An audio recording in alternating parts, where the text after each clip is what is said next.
Oi, galerinha do YouTube, tudo bem? Hoje, dia 9 de janeiro, vamos fazer leitura de Gênesis 9, Mateus 9 e Jó 9. Eu estou com uma Bíblia nova, vamos ver a leitura dela ser mais tranquila.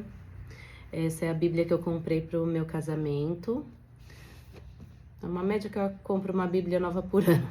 Essa é a Ave Maria, que é a Bíblia católica, mas me falaram muito que a leitura dela é bem tranquila. Vamos testar hoje. Então, aqui. Gênesis 9. A humanidade nova. Deus abençoou Noé e seus filhos. Sede fecundos, disse-lhes ele. Multiplicai-vos e enchei a terra. Vós sereis objeto de temor e de espanto para todo animal da terra, toda ave do céu, tudo o que se arrasta sobre o solo e todos os peixes do mar.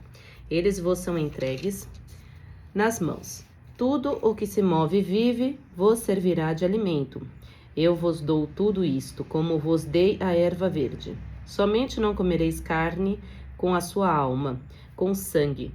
Eu pedirei conta de vosso sangue por causa de vossas almas, e todo o animal, e ao homem que matar o seu irmão, pedirei conta da alma do homem. Todo aquele que derramar o sangue humano terá seu próprio sangue derramado pelo homem, porque Deus fez o homem à sua imagem. Sede, pois, fecundos e multiplicai-vos e espalhai-vos sobre a terra abundantemente. Disse também Deus a Noé e seus filhos: Vou fazer uma aliança convosco e com vossa posteridade, assim como com todos os seres vivos que estão convosco, as aves, os animais domésticos, todos os animais selváticos que estão convosco, desde todos aqueles que saíram da arca até todo animal da terra. Faço essa aliança convosco, nenhuma criatura será destruída pelas águas do dilúvio, e não haverá mais dilúvio para devastar a terra. Deus disse: Eis o sinal da aliança que eu faço convosco e com todos os seres vivos que vos cercam, por todas as gerações futuras. Ponho o meu arco nas nuvens, para que ele seja o sinal da aliança entre mim e a terra. Perdão. Quando eu tiver coberto o céu de nuvens por cima da terra, o meu arco aparecerá nas nuvens, e me lembrarei da aliança que fiz convosco e com todos os seres vivos de toda a espécie. E as águas não causarão mais dilúvio que extermine toda criatura. Quando eu vir o arco nas nuvens, eu me lembrarei da aliança eterna estabelecida entre Deus e todos os seres vivos de toda a espécie que estão sobre a terra. Dirigindo-se a Noé, Deus acrescentou: Este é o sinal da aliança que faço entre mim e todas as criaturas que estão na terra. Os filhos de Noé. Os filhos de Noé que saíram da arca eram Sem, Cã e Jafé. Cã era pai de Canaã. Estes eram os 3 filhos de Noé. É por eles que foi povoada toda a terra. Noé, que era agricultor, plantou uma vinha. Tendo bebido vinho, embriagou-se e apareceu nu no meio de sua tenda. Cã, pai de Canaã, vendo a nudez do seu pai, saiu e foi contá-lo aos seus irmãos. Mas Sem e Jafé, tomando uma capa, puseram-na sobre os ombros e foram cobrir a nudez do seu pai, andando de costas, e não viram a nudez do seu pai, pois que tinham os seus rostos voltados. Quando Noé despertou da sua embriaguez, soube o que lhe tinha feito o seu filho mais novo. Maldito seja Canaã, disse ele, que ele seja o último dos escravos dos seus irmãos. E acrescentou: Bendito seja o Senhor Deus de Sem e Cã, seja seu escravo. Que Deus prospere a Jafé, e este habite nas tendas de Sem, e Canaã seja seu escravo. Noé viveu ainda depois do dilúvio 350 anos. A duração total da vida de Noé foi de 950 anos e morreu. Maravilha. Vamos para Jó. Capítulo 9. Resposta de Jó. Jó tomou a palavra nestes termos: Sim, bem sei que é assim. Como poderei o homem ter razão diante de Deus? Se quisesse disputar com ele, não lhe responderia uma vez entre 1000. Deus é sábio de coração e poderoso em força. Quem pode afrontá-lo impunemente? Ele transporta os montes sem que percebam. Ele os desmorona em sua cólera. Sacode a terra em sua base e suas colunas são abaladas. Dá ordem ao sol que não se levante, e põe um selo nas estrelas. Ele sozinho formou a extensão do céu e caminha sobre as alturas do mar. Ele criou a Ursa e o Orion, os Pleiades e as constelações austrais. Fez maravilhas insondáveis e prodígios incalculáveis. Ele passa despercebido por perto de mim. Toca levemente em mim e não o percebo. Quem poderá impedi-lo de arrebatar uma presa? Quem lhe dirá, que aí fazes? Deus não retém o seu furor. Diante dele fazem prosternados aos auxiliares de Rabi. Quem sou eu para replicar-lhe, para escolher argumentos contra ele? Ainda que eu tivesse razão, não poderia responder. Pediria clemência ao meu juiz. Se eu o chamasse e ele não me respondesse, não acreditaria que tivesse ouvido a minha voz.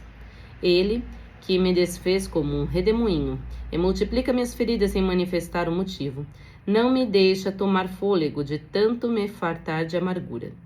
Se busca fortaleza, é ele o forte. Se busca o direito, quem o citará? Se eu pretendesse ser justo, minha boca me condenaria. Se fosse inocente, ela me declararia perverso. Sou íntegro? Sim, eu sou. Pouco me importa a vida, aliás, desprezo a minha vida. Para mim, tudo é a mesma coisa. É por isso que eu disse, se ele fez perecer o íntegro com o ímpio. Se, de repente, um flagelo causa a morte, ele se ri do desespero dos inocentes. A terra está entregue nas mãos dos ímpios, e ele cobre com um véu os olhos de seus juízes. Se não é ele, quem será?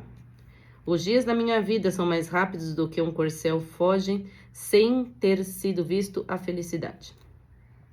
Passam como os barcos do junco, como a águia que se precipita sobre a presa. Se decido esquecer minha queixa, abandonar meu ar triste e voltar a ser alegre, temo por todos os meus tormentos, sabendo que não me absolverás. Tenho certeza de ser condenado, o que me adianta cansar-me em vão.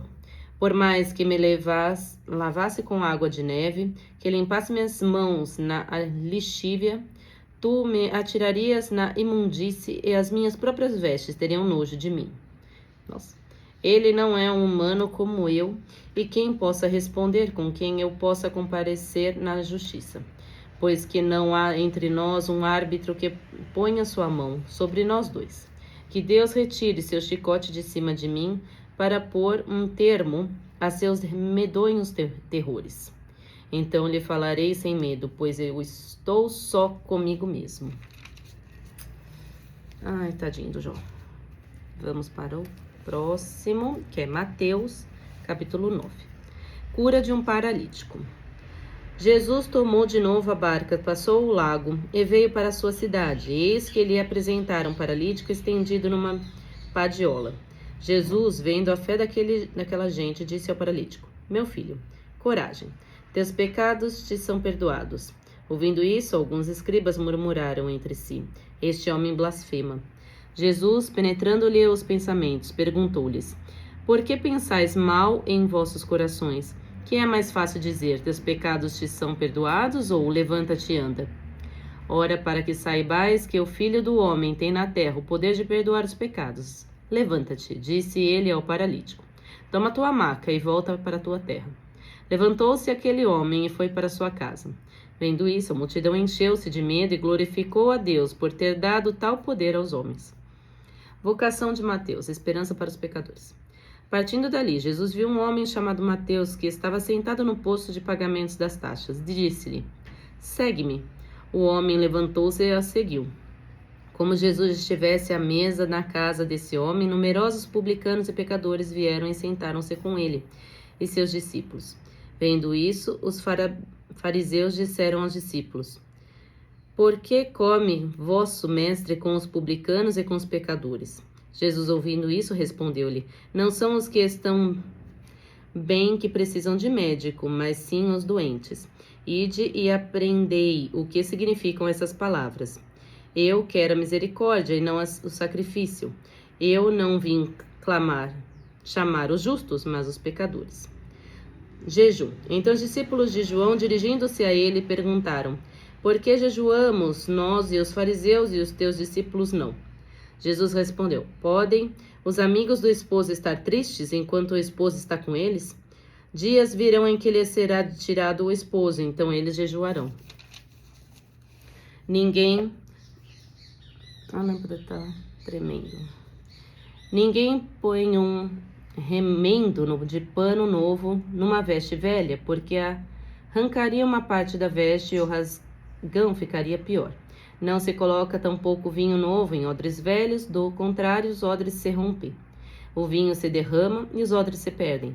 Coloca-se, porém, o vinho novo em odres novos, e assim tanto um como o outro se conservam. A cura de 2 mulheres.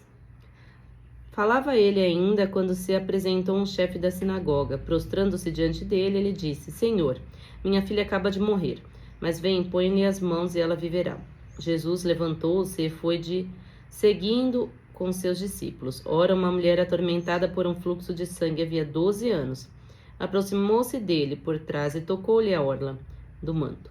Dizia consigo: se eu somente tocar na sua vestimenta, serei curada. Jesus virou-se, viu-a e disse-lhe: tem confiança, minha filha, tua fé te salvou. E a mulher ficou curada instantaneamente. Chegando à casa do chefe da sinagoga, viu Jesus os tocadores de flautas e uma multidão alvoroçada. Disse-lhe: retira-vos, porque a menina não está morta, ela dorme. Eles, porém, zombavam dele. Tendo saído a multidão, ele entrou, tomou a menina pela mão e ela levantou-se. Essa notícia espalhou-se por toda a região. Cegos veem, mudos falam. Partindo Jesus dali, 2 cegos e seguiam, gritando: Filho de Davi, tem piedade de nós. Jesus entrou numa casa e os cegos aproximaram-se dele. Disseram-lhe: credes que eu posso fazer isso? Sim, Senhor, responderam eles. Então ele tocou-lhes nos olhos, dizendo: seja-vos feito segundo vossa fé. No mesmo instante, os seus olhos se abriram. Recomendou-lhes Jesus em tom severo: vede que ninguém o saiba, mas apenas haviam saído, espalharam a sua fama por toda a região. Logo que se for, apresentaram-lhe um mudo, possuído do demônio. O demônio foi expulso, o mudo falou e a multidão exclamava com admiração: jamais se viu algo semelhante em Israel. Os fariseus, porém, diziam: é pelo príncipe dos demônios que ele expulsa os demônios. Compaixão pelo povo que sofre. Jesus percorria todas as cidades e aldeias, e ensinava nas sinagogas, pregando o evangelho do reino e curando todo mal e toda enfermidade. Vendo a multidão, ficou tomado de compaixão, porque estava enfraquecida e abatida como ovelha sem pastor. Disse então aos seus discípulos: a messe é grande, mas os operários são poucos. Pedi, pois, ao Senhor da messe que envie operários para sua messe. Amém.